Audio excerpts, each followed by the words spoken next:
Popular India front यानी PFI के खिलाफ ताबड़तोड़ छापेमारी के बाद जब से मोदी सरकार ने इस कट्टरपंथी इस्लामिक संगठन पर 5 साल का बैन ठोका है, तभी से मोदी विरोधी कांग्रेसी बुरी तरह से बौखलाए हुए हैं। कांग्रेस से लेकर आरजेडी तक के खेमे में मोदी सरकार के इस तगड़े एक्शन की वजह से खलबली मची हुई है। लेकिन हैरानी की बात तो यह है कि विरोधियों के अंदर मची ये खलबली उस वक्त दिखाई नहीं देती जब इसी कट्टरपंथी संगठन पीएफआई का नाम देश में हुए ज्यादातर दंगे, हिंसा और देश विरोधी गतिविधियों में सामने आता है। तो पीएफआई के इन्हीं हिमायतियों को सांप सूंघ जाता है और कोई बयानबाजी नहीं करता। लेकिन आज जब मोदी सरकार ने पीएफआई पर बैन लगाया तो सबसे पहले चारा घोटाले में सजा काट रहे आरजेडी मुखिया लालू यादव ने आरएसएस पर बैन करने की मांग की आड़ में पीएफआई का बचाव करते नजर आए। और सीएम नीतीश कुमार की पार्टी जेडीयू के नेता लल्लन सिंह भी पीएफआई को बैन करने पर ही सवाल उठा दिया और वो सबूत मांग रहे हैं। बात चाहे दिल्ली दंगे की हो या फिर नुपुर शर्मा विवाद मामले में कानपुर में हिंसा को अंजाम देना, ऐसी तमाम देश विरोधी घटनाओं में पीएफआई का नाम आता रहा है। इतना ही नहीं, 2 महीने पहले 12 जुलाई को पीएम मोदी की पटना रैली के दौरान पीएफआई ने उन्हें निशाना बनाने की साजिश भी रची थी। इतना ही नहीं, सूत्रों के मुताबिक बिहार के ही फुलवारी में पीएफआई गजवाए हिंद स्थापित करने की साजिश भी रच रहा था।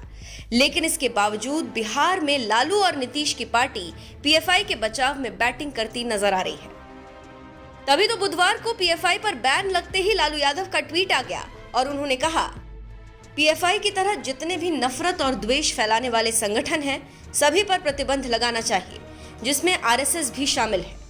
सबसे पहले आरएसएस को बैन करिए, ये उससे भी बदतर संगठन है। लालू यादव के बाद नीतीश की पार्टी जेडीयू के अध्यक्ष लल्लन सिंह भी पीएफआई के लिए बैटिंग करते नजर आए और उन्होंने भी पीएफआई पर बैन के फैसले का स्वागत करने की बजाय मोदी सरकार के फैसले पर सवाल उठाना बेहतर समझा और सरकार से सबूत मांगते हुए कहा, पीएफआई को प्रतिबंधित क्यों किया गया, इसका सबूत दिया जाए। ये प्रतिबंध किस आधार पर लगाए गए? भारत सरकार को इसके लिए साक्ष्य पेश करने चाहिए। जब बैन लगाया है भारत सरकार ने, तो भारत सरकार को ये बताना चाहिए कि बैन लगाया उन्होंने उन पीएफआई के खिलाफ उनके पास क्या साक्ष्य है, क्या उनकी गतिविधि है। तो इसलिए इस पर हम लोगों की प्रतिक्रिया जानने के बजाय भारत सरकार से प्रतिक्रिया पूछनी चाहिए आप लोगों को, और भारत सरकार को बताना चाहिए देश को कि हमने बैन लगाया, इन कारणों से बैन लगाया, ये साक्ष्य है, ये उनको बताना चाहिए।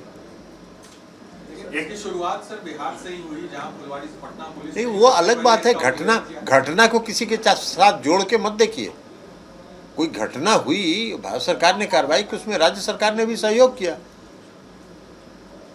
तो इस तरह की कोई घटना अगर होती है और इस तरह की कोई सूचना मिलती है भारत सरकार को, तो राज्य सरकार उसमें पूर्ण सहयोग करती है। अब किसी संस्था पर अगर भारत सरकार ने बैन लगाया है, उस पर प्रतिबंध लगाया है, तो भारत सरकार को ये एक्सप्लेन करना चाहिए, गृह मंत्रालय को एक्सप्लेन करना चाहिए, संबंधित मंत्रालय को एक्सप्लेन करना चाहिए कि क्या क्या उनके खिलाफ साक्ष्य है और किन साक्ष्यों के आधार पर उन्होंने बैन लगाया है। तभी कोई प्रतिक्रिया इस पर विस्तृत दी जा सकती। ये आपके कहने से हम नहीं ना, आपको तो जो बात हम बता रहे हैं उतना जानिए। जब तक हम जानेंगे नहीं तब तक आपके मुताबिक हम कोई प्रतिक्रिया नहीं देंगे ना। भारत सरकार ये बताए कि किन किन साक्ष्यों के आधार पर और किन परिस्थितियों में उन्होंने बैन लगाया है, और बैन लगाया है अगर हम लोग जानेंगे तो साक्ष्य के आधार पर हम लोग अपनी प्रतिक्रिया देंगे। मोदी सरकार के आदेश पर जांच एजेंसियों ने पूरे देश में पीएफआई के ठिकानों पर ताबड़तोड़ छापेमारी कर कई लोगों को दबोचा और उसके बाद बुधवार को 5 साल के लिए इस कट्टरपंथी संगठन को बैन कर दिया गया। ये छापेमारी टेरर फंडिंग, ट्रेनिंग कैंप और पीएफआई संगठन में शामिल लोगों के खिलाफ की गई, क्योंकि सूत्रों के मुताबिक पीएफआई के जरिए बिहार के फुलवारी शरीफ में गजवाए हिंद स्थापित करने की साजिश की जा रही थी, जहां एनआईए ने कुछ दिन पहले ही रेड मारी थी। तेलंगाना के निजामाबाद में भी कराटे ट्रेनिंग के नाम पर पीएफआई शाखा चला रही थी, जहां हथियार चलाने की ट्रेनिंग दी जाती थी।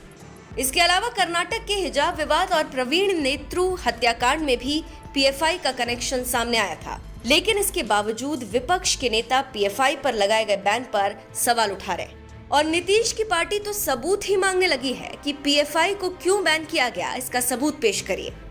बहरहाल जिस तरह से विपक्ष पीएफआई पर लगाए गए बैन को लेकर राजनीति कर रहा है, इस पर आपका क्या कहना है? अपनी राय हमें कमेंट कर जरूर बताएं।